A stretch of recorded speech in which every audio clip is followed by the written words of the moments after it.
Hello everyone. Sometime last year I put up a poll on Twitter asking if anyone would be interested if I made Dawnmist Talks videos about my OCs.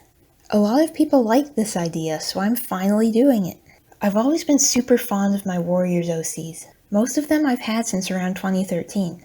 As I rejoined the Warriors community in 2017, I wrote my first full-length book, Shadows of Blood, which centered around one particular character, Bloodfur. Today I'm going to talk about Bloodfur's storyline, development, and even answer some of your questions about him.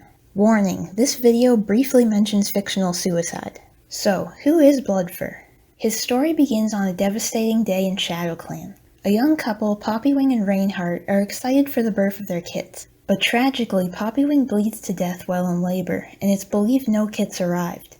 After Reinhardt flees the camp in distress, his sister Bloodfur and the medicine cats discover that Poppywing indeed delivered a single blood-covered kit hidden in the bloody moss. Bloodfur rushes to share the news with Reinhardt, but he is completely distraught, and not even the news of the kit can heal what's broken inside him.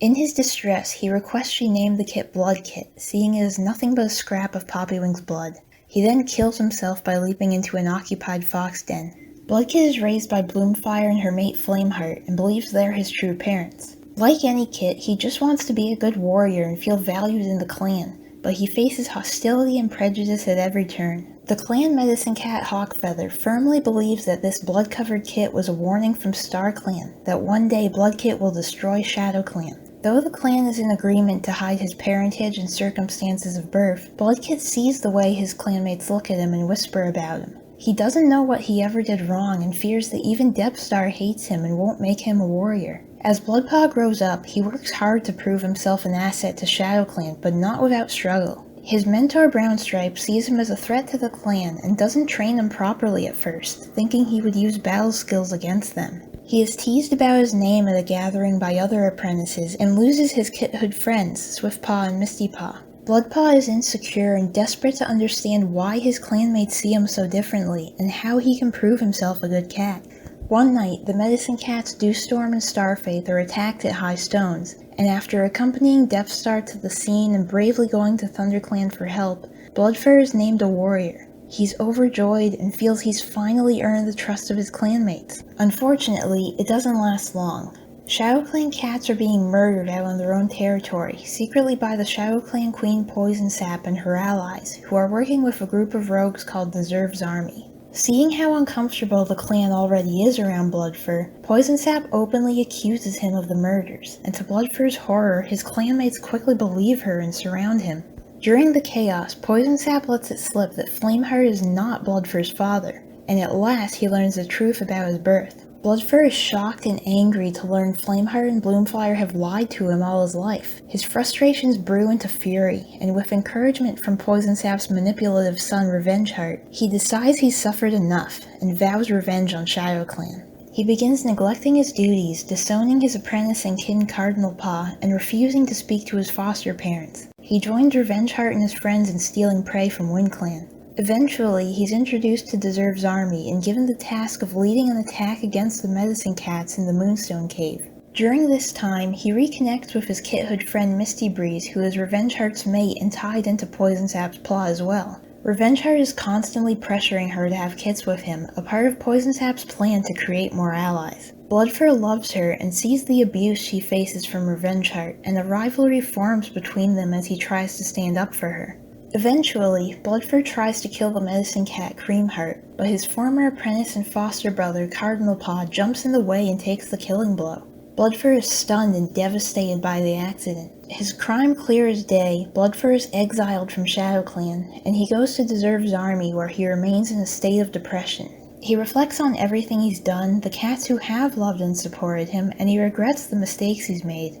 With encouragement from Castiel, Zerv's son, he sees that he must protect his clan from the coming attack. Bloodfur, Misty Breeze, and Swiftstalker race to the forest, where they manage to briefly warn the clans as Zerv's army launches their attack. Bloodfur fights fiercely to defend his clanmates, saves Poisonsap's kits, Ginger Kit and Dust Kit, by bringing them to WindClan, and stops Revengeheart and Mottled Face from killing Depthstar. Bloodfur mourns the loss of his friend, Swiftstalker, but the clans win the fight. Depthstar recognizes Bloodfur's bravery and devotion to ShadowClan, and he welcomes him back into the clan.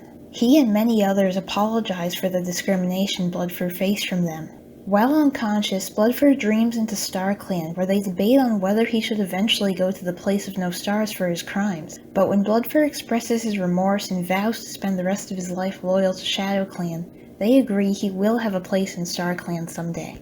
That's the story for Shadows of Blood, but I recently finished the sequel, Winds of Darkness. Bloodfur and Misty Breeze become mates and the parents of Autumpaw and Stormpaw. Bloodfur hunts and volunteers for patrols more than any other warrior, determined to prove himself for reasons his kits do not know. One night, Bloodfur meets with Castiel, who reveals that a cat named Rosemary has killed Deserve and taken over the army. Deserve wanted to change his group's ways, ending their days of killing and becoming allies of the clans. Castiel and half the group shared his opinion, and he asked for Bloodfur's help getting their home back.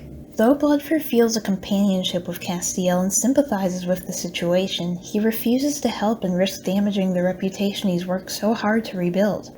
Worse, he could be exiled again and lose his family. Autumpaw sees this meeting, and Bloodfur is forced to reveal his dark past. He is shocked and emotional when his daughter holds nothing against him, seeing him for the cat he truly is. After Depthstar is killed by Rosemary, Cobrastar becomes leader and names Bloodfur his deputy, seeing his commitment to ShadowClan unmatched. Heatstorm, Cardinal Paw's brother who hates Bloodfur for his crime, arranges for Rosemary's soldiers to kill him. While on patrol, Bloodfur is attacked and defended fiercely by Misty Breeze and their clanmates. Their attackers lie that Castiel arranged this, and though he struggles to believe it, Bloodfur solemnly agrees that Castiel's group must be working with Rosemary. In the end, Autumpaw and her friends work against Rosemary and lead the clans to victory, while proving Castiel to be an ally. Bloodfur is relieved and takes great pride in Autumpaw and his son Stormpaw as their made warriors, Autumnfire and Stormspirit. And that is a rather long summary of Bloodfur's story. Next, let's talk origins. I only wrote Shadows of Blood in 2017, but Bloodfur has been around a lot longer than that. Bloodfur was first created when I was 11 or 12. I wanted to come up with some villain OCs and ended up creating Revengeheart, Bloodfur, and Swiftstalker, a trio very similar to Tigerclaw, Longtail, and Darkstripe. Just before this, I got the Russian version of Cats of the Clans for Christmas. While Revengeheart was inspired by this Russian artwork of Blackstar, Bloodfur was inspired by the reddish cat in the same image behind him. I use these three occasionally on a Warriors roleplay site called Kugye. Anyone remember Kugye? While Revengeheart wanted to take over ShadowClan, Bloodfur and Swiftstalker were simply his minions with no story whatsoever. One day, I grew more attached to Bloodfur and decided to give him a backstory. Because why would anyone call their kit Blood Kit? There had to be a reason, and maybe he wasn't a villain at all. I made two random characters, Reinhardt and Poppywing, to be his parents, and Bloomfire and Flamefur to be his foster parents. Flameheart's name was originally Flamefur until I started getting him mixed up with Reinhardt. I wrote the allegiances in the first two chapters of Bloodfur's past, which can be read on my Toyhouse. It is similar, if not exactly like the prologue of Shadows of Blood. Hawkfeather's Omen was the only major change. I roleplayed with Bloodfur a lot on Kugye. A particular one I remember is a fire in the ShadowClan camp. Bloodfur helped a clanmate named Iceblaze, someone else's OC, through the flames, and in doing so got a dark scorch mark across his shoulder. For a very long time he had one strip of black fur, until silly child me realized the fur would have just burned off. Still, it gave him a neat distinguishing feature for a while. Bloodfur's story didn't branch off much from there. He believed that Bloomfire and Flamefur were his parents until one night Flamefur decided to tell him the truth. Bloodfur is furious with him. I wrote a short page of this scene, and it really lived on later in Shadows of Blood. A few years later, when revisiting Revengeheart's character, I decided that he would have a mate named Misty Breeze, who was in an abusive relationship with him. She would later become mates with Bloodfur, who was loving and kind. Years later in 2017, I decided to write a Warriors OC fanfiction following the story of Bloodfur, Shadows of Blood. The first few chapters were written quite freely with little to no plan of how the rest of the story would go. I tied in many other stories of my OCs into Shadows of Blood, including Swiftstalkers, Deserves, and Dewstorm and Starface. At the time, I wasn't sure if I was going to write any more OC stories, so I wanted to fit in as many as I could. I decided to add more to the story by having Hawkfeather believe Bloodfur's birth was a bad omen. The only OC that didn't quite fit in yet was Cardinal Paw. For a very long time, I never planned on including him. It was a last-minute decision to give Flameheart and Bloomfire kits of their own and make Cardinal Paw the brother of Bloodfur. From the start, Bloodfur was going to be a good guy throughout the story. But as I began to plan out the rest of the book, I thought it would be interesting if I included both good Bloodfur and the original villain Bloodfur in the story. And it managed to work perfectly in the form of Bloodfur wanting revenge on the clan who judged him so wrongly. Cardinal Paw was always going to die. It was always a part of his original story, which I'll talk about in some other video. Originally, I planned for Bloodfur to be on patrol with Cardinal Paw when they were attacked by Deserve and some soldiers. Bloodfur would have seen Deserve kill his apprentice, and it would have devastated him enough to realize his wrongdoings. Deserve would have acknowledged Bloodfur, revealing that he knew him, and someone else on the patrol would have reported this to Death Star, resulting in Bloodfur's exile. But at the very last minute, I thought, what could be more tragic and a bigger eye-opener for Bloodfur? Of course, he is the one who kills Cardinal Paw, his own apprentice and little brother. There was no better way to devastate Bloodfur and bring him to his senses. As for Winds of Darkness, I actually never intended for Bloodfur to be Shadow Clan's deputy. He was always just going to be a warrior. I felt giving my main character a higher rank would be too predictable. But as I wrote Winds of Darkness and made Bloodfur such a hard-working and dedicated cat, I realized there was really no other character who could rival him as an option. Bloodfur was the best choice. How could I really justify making any other cat deputy? So, surprise, he got a promotion. I asked for your questions about Bloodfur, and there were a lot of great ones. It was tough to choose, but I ended up picking out 20 of them. Rosie Bird on Twitter asked, how different would his life have been if Reinhardt had accepted Poppywing's death and stayed to raise him? This is an interesting question. Hawkfeather would probably still see the circumstances of Bloodkit's birth as a sign of doom. But Reinhardt's presence would mean extra support for Bloodkit, and Bloodkit would know all about Poppywing as well. Knowing about his bloody birth, he would have realized very early on why Hawkfeather and the rest of Shadow Clan acted uncomfortable around him. Most significantly, Bloodkit would have had a different name, not the one Reinhardt hastily gave him. I like to think it would have been Rosekit or Heartkit, in honor of Reinhardt's love for Poppywing and his dark red fur color. It's definitely possible Bloodfur wouldn't have become involved in Poison Sap's plot, since there was no big secret to exploit or betrayal to feel. He probably still would have been frustrated about the clan's view of him, but his anger wouldn't have grown nearly to the extent it did.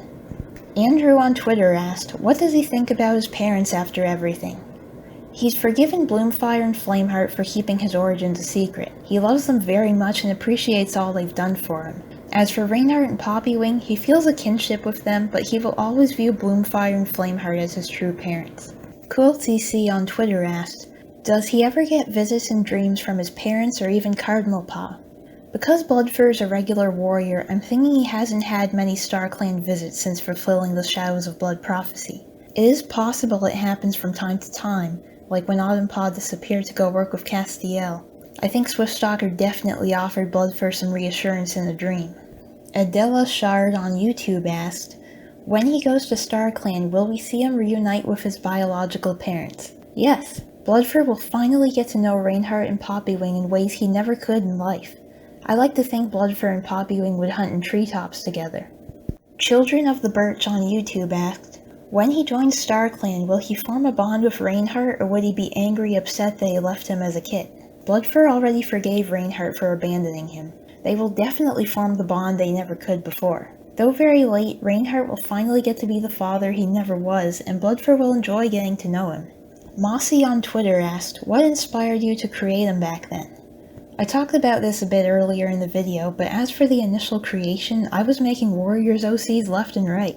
I loved coming up with new names and designs, and Bloodfur was among these. Simon Lowell Cat Arts on Twitter asked, could there be an alternate reality where he becomes mates with Swiftstalker had he lived? It's definitely a possibility. Swiftstalker was the cat Bloodfur was closest with after Misty Breeze. It wouldn't have happened after the battle because Bloodfur was fully in love with Misty Breeze, but it could have happened as Bloodfur became involved in Poison Sap's plan, and they grew closer. Roxy Pup on Twitter asked, what cat do you think he'd be mates with if Misty Breeze wasn't an option? Following the last question, Swiftstalker is for sure an option. Besides him, I can't think of any other cat he'd bond that closely with. Outside of his kin, Misty Breeze and Swiftstalker are his number ones. EVCat12 on Twitter asked, does he want more kits in the future? Bloodfur loves being a father, so I think he would. I like the idea of he and Misty Breeze only having Autumn Fire and Storm Spirit, but who knows? It's definitely possible if I write more I could give them another litter, but nothing has been decided. Titanium Scotchy on Twitter asked, would Bloodfur accept Autumnfire and Duskmoon's relationship? Like, would he have any grudge as Duskmoon's mother is poison sap? Bloodfur was initially worried about Autumnfire getting close with a cat from another clan. He himself felt having friends outside Shadow Clan was bad, but this was due to his fear of appearing disloyal. Since Rosemary's defeat, he'd rekindled his friendship with Castiel, so he's much more open to the idea.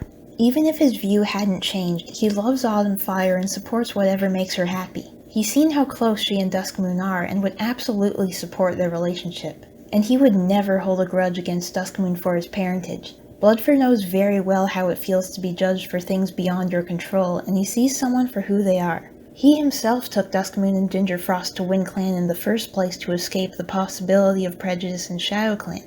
Willowleaf WCUE on YouTube asked, did Autumnfire ever tell him about the prophecy? No, Bloodfur has no knowledge of the Winds of Darkness prophecy. The only living cats who do are Autumnfire, Gingerfrost, Foxy, and Duskmoon, and they haven't shared it with anyone. Blue Kibby on Twitter asked, what's his favorite prey? Good question. I never thought about it. Despite being a Shadow Clan cat, I think his favorite are birds. He was proud to first learn how to hunt in the treetops. It's a skill he inherited from Poppywing, whose grandmother Oak Blossom was a Sky Clan cat. Raven Shull, the Queen of Wolves 123 on YouTube asked Bloodfur, do you have best friends? Swiftstalker will always be his #1 best friend, even if he's in Star Clan. He spends the most time with Misty Breeze, their kits, Bloomfire, and Applefall. Outside of his family, Bloodfur is closest with Ebony Stripe, Cold Pebble, Spiderfang, and Castiel. Glitch Error 585 on YouTube asked, what if Bloodfur successfully killed Creamheart, or if both Cardinal Paw and Creamheart live? How does it have impact toward the story? This absolutely would have impacted the story. I think even if Bloodfur did kill Creamheart, he would have been shaken and horrified with himself immediately after. But it wouldn't have given him the wake-up call Cardinal Paw did. If Cardinal Paw and Creamheart both live, Bloodfur does not suffer the tragedy that opens his eyes to his wrongdoings. He likely would have fought on the side of Deserve's army in the battle, and he wouldn't have been present to save Ginger Kit and Dusk Kit from poison sap, so she would have killed them after killing Cougarfoot, which definitely affects Winds of Darkness. Blossom Petal 27 Clarky on Instagram asked, what canon warrior cat's character do you think he would get along with? I think Bloodfur would get along well with Brambleclaw, specifically in his Prophecies Begin and New Prophecy era. He understands what it's like to be judged by clanmates for circumstances beyond his control. He could definitely relate to Hollyleaf too, and her anger toward Leafpool and Squirrelstar for lying about her parentage. Like Hollyleaf, Bloodfur forgave his parents and found a place in his clan again. Wolfspirit5362 on YouTube asked, if Bloodfur was a Pokemon, what Pokemon would he be? He's a Shadow Clan cat, so maybe Umbreon? Nice red Umbreon? Hannah Badgens on YouTube asked, what is your favorite aspect of Bloodfur as a character? I like that he's a character with a lot of depth to him. He tried his hardest to prove himself to his clan, and even though he's constantly pushed down, he gets up. He tried to win over his clanmates with kindness and hard work, but in the end, the pressure and secrets broke him, and he retaliated. He's made a lot of mistakes and very bad ones. Even though he can't change the past, he's learned from it, and he's working toward a brighter future. I think that's a nice message. Viviana N4X on YouTube asked Bloodfur, how do you feel now that you are deputy? It came as a huge surprise to him, and me, but it means a ton to him. It's really the absolute proof that he's regained the full trust of Shadow Clan. Though he's still a very hard worker, he no longer feels like he needs to prove his loyalty. That's a weight he's carried since he was a kid, and at last it's been lifted. He's very happy, proud of his role, and determined to protect his family and clanmates. Tedazin Haggy 2163 on YouTube asked, will he become leader after Cobra Star? I believe he will. When this will be and if I'll ever write such a story, I don't know, but Bloodstar has a nice ring to it. Apollorin on YouTube asked, does his story truly have a happy ending, or is he still troubled by what happened in Shadows of Blood? As I said 2 questions ago, Bloodfur is in a much better place now than he was in Shadows of Blood. He has a family, his clanmates trust and support him, he no longer faces prejudice. Even though Shadow Clan has forgiven him for his crimes, there are things Bloodfur hasn't forgiven himself for. Cardinal Paw's death is the big one. Bloodfur will never fully shake the pain of losing him, and at his own claws. He feels unimaginable guilt about killing him, and he's stung when reminded of it. Then there's the attack on the medicine cats. Bloodfur was covered in mud during the attack, so no one actually knows he participated in it. Though he's on very good terms with Creamheart, he's still a little bit uncomfortable around the other clan's medicine cats. Though he tries to push away the memory, part of him is afraid the medicine cats will somehow realize his involvement. So for the most part, Bloodfur has gotten a happy ending, but he'll still carry the guilt of his mistakes. And I think that's enough for this video. It ended up a lot longer than I planned, but you guys had great questions, and I wanted to cover his story. Also, here's a family tree I was going to talk about, but I didn't have time to. Enjoy! So that's all about Bloodfur. I hope you enjoyed this, and huge thank you to all who have read and enjoyed my OC stories. You can see art and all information about Bloodfur on his Toyhouse page, which I'll link in the description. Let me know if you'd be interested in more videos like this. Thanks for listening to me talk about Bloodfur.